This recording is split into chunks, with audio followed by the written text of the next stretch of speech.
Before you raise and support the vehicle, take a breaker bar and a 21mm socket, and break the lug nuts free while the vehicle is on the ground.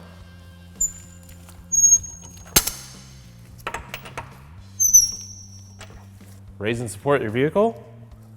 Since the lug nuts are loose, I can use the socket and finish removing them.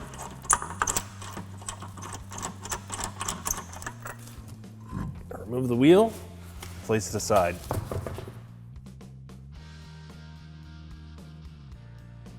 Working at the sway bar link, there are 2 nuts holding it on, and there is a 19mm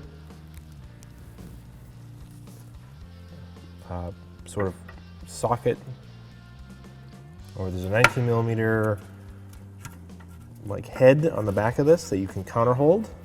I'm going to work on the upper one before it comes completely out. I've switched to a ratchet now that I've got it free. And I'm just going to turn it off. These are locking nuts, so they can be a little slow moving. It's pretty common that the part on the back of the sway bar link that you want to counter hold, there's sometimes just basically a round part with 2 flat spots for your wrench, and they can strip really easily. It's very, very common. So now I'm going to use some locking pliers because it's almost out. I'm going to try to lock the sway bar link in place, this part, so it can turn the nut without spinning the link inside the ball joint. You can tighten these up.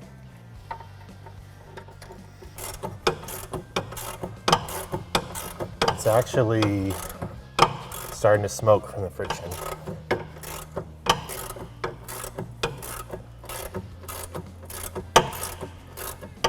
Now I've got it past the locking part of the nut.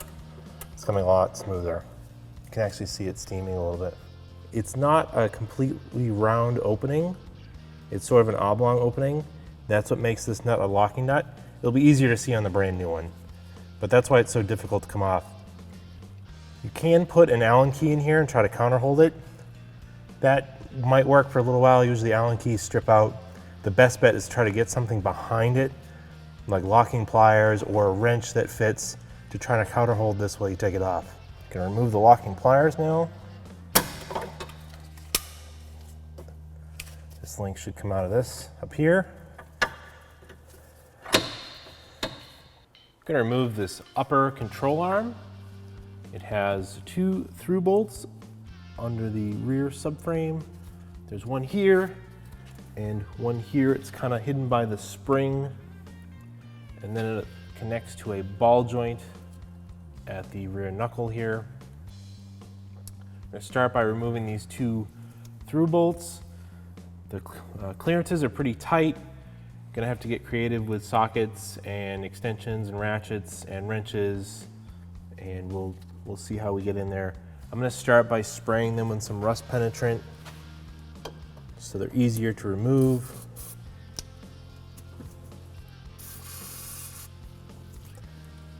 Get up and spray the other one. I've got a breaker bar with an extension. It's 1/2 inch, 17mm. It's a 12-point socket. It's not ideal for breaking things loose, but the clearances are so tight that I need to have more movement to get the wrench, or to get the ratchet, to get the breaker bar in a position that I can pull it to release it. So I'm going to try to sneak it up through here between the subframe and the gas tank, and I've got it on a pretty good spot, and I'm going to try to pull it. I don't have the bolt counter held yet. I just want to see if I can break the nut free. Sometimes the bolt will stay. All right, so the nut will move, which is good. I can reposition that. Keep pulling it. I'm watching the head of the bolt to see if it turns. It's not turning yet. So I keep loosening the nut. If I see the bolt start to turn, then I will counter hold it. I've switched to a 3/8 drive ratchet and a 17mm deep 6-point socket because I know this nut is fairly loose. I've broken it free. I just need to get it off. and the 3/8 drive gives me a little more space in here. It's just a matter of working it in there. It is coming loose, very slowly, but it's coming loose. Just quarter turn at a time. It looks like it's starting to get loose enough that I can reach up there with my hand. See if I can remove it with my fingers. Yep, there it is. I'm gonna leave that bolt in there for now so it holds the suspension arm in place, and I'm gonna go work on the other one. I'm gonna go to the back one. I'm using a breaker bar and a long extension, a swivel, and a 17mm. The nut is up here, so I'm gonna try to go through the rear.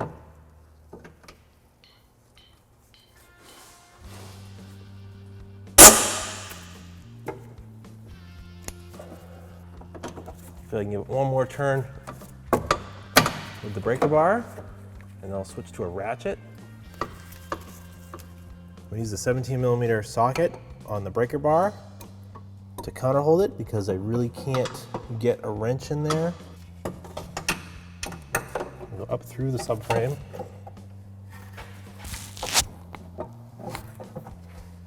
Now we need to remove this cotter pin, remove this nut, and we can separate the ball joint from the rear knuckle. So I'm going to spray this with some rust penetrant and get my needle nose pliers and side cutters and get that cotter pin out.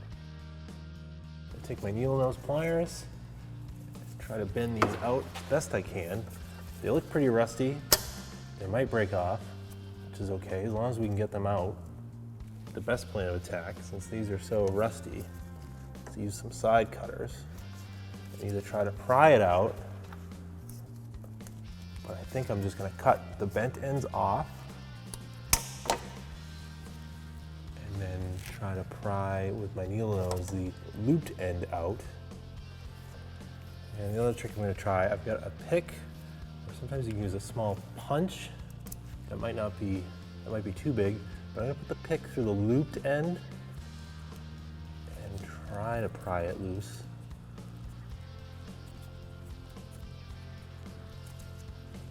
Break the pick either.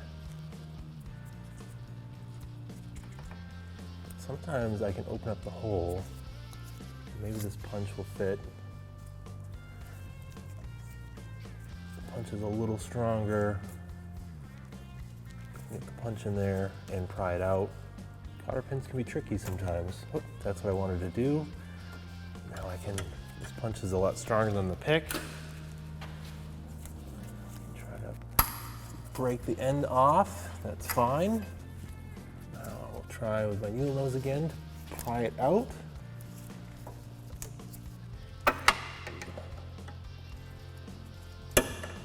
This is a ball joint at the top here. It goes into a taper, into the knuckle. It's come loose, so the ball joint can spin. So as I'm trying to remove the nut, I'm just spinning the ball joint. To try to help me remove it, I'm going to take a floor jack and just put some weight on the suspension to try to push the ball joint up tighter into the taper of the knuckle, taking up some of the suspension slack.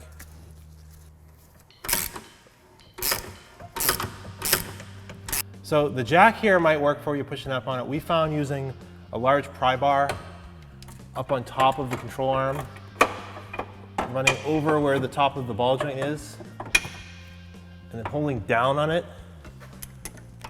This helped hold it in the taper and helped us remove the nut.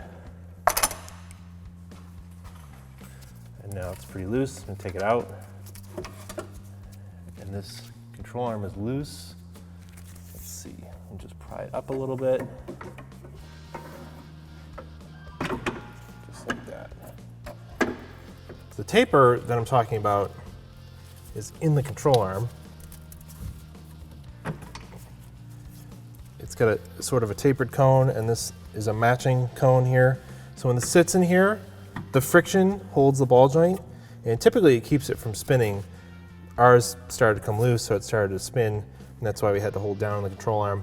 If this doesn't come out real easily, if it's stuck, both this knuckle and this arm are aluminum.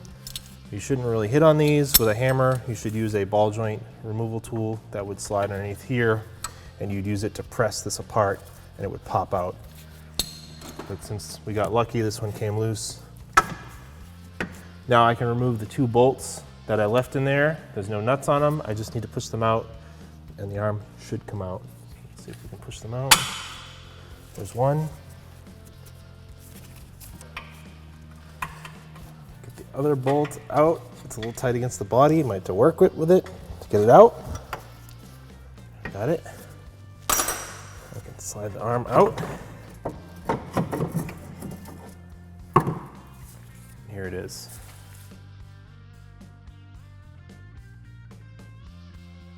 Take our arm, feed it back in.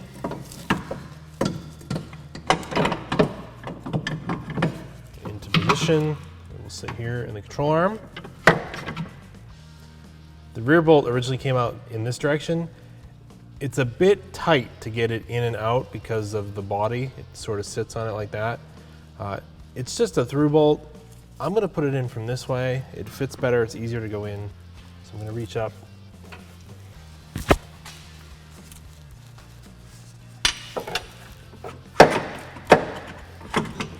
Control arm lined up. This is the front bolt. There was enough room for it to go back in the way it came out. Have to find the hole in the subframe for it. I'll reinstall our rear nut. So I have to reach in this way. A lot of this you just have to do by feel. It's hard to see. The clearances are close. Reinstall the front one. Slide my hand up here. Use a 17mm socket and my breaker bar to counter hold the bolt as I tighten it. Using a 17mm socket and a ratchet on this side. And just bring this down until it's tight. I'm going to use this extension, and a swivel socket, and a breaker bar to hold the bolts. And just bring this down until it's tight. You can use a floor jack, or we're going to use the stand jack to seat the ball joint in the taper, and also put some weight on the suspension before we torque the control arm.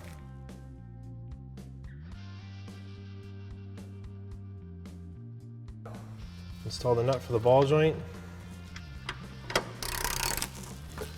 Use a 19mm socket. Draw it down. Torque for this is 65 to 78. I'll get my torque wrench set to 70 foot-pounds.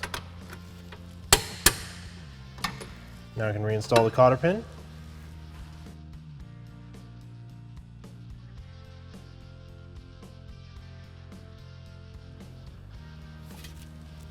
The cotter pin is installed. Torque is 48 to 59 on these bolts, so we're going to do 50. Put the sway bar back into place. Sway bar link.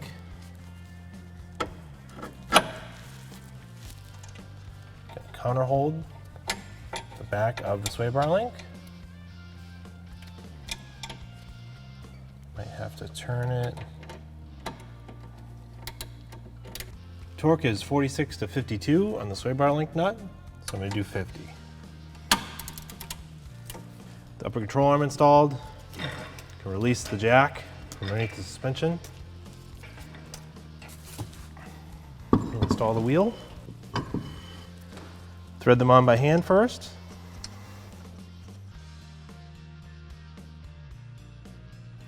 Torque on these is 72 to 85. I've got the torque wrench set to 80 foot-pounds.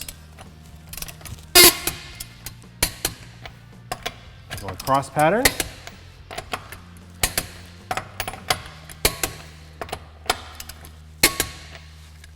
The wheel is installed and torqued. Thanks for watching. Visit us at 1AAuto.com for quality auto parts, fast and free shipping, and the best customer service in the industry.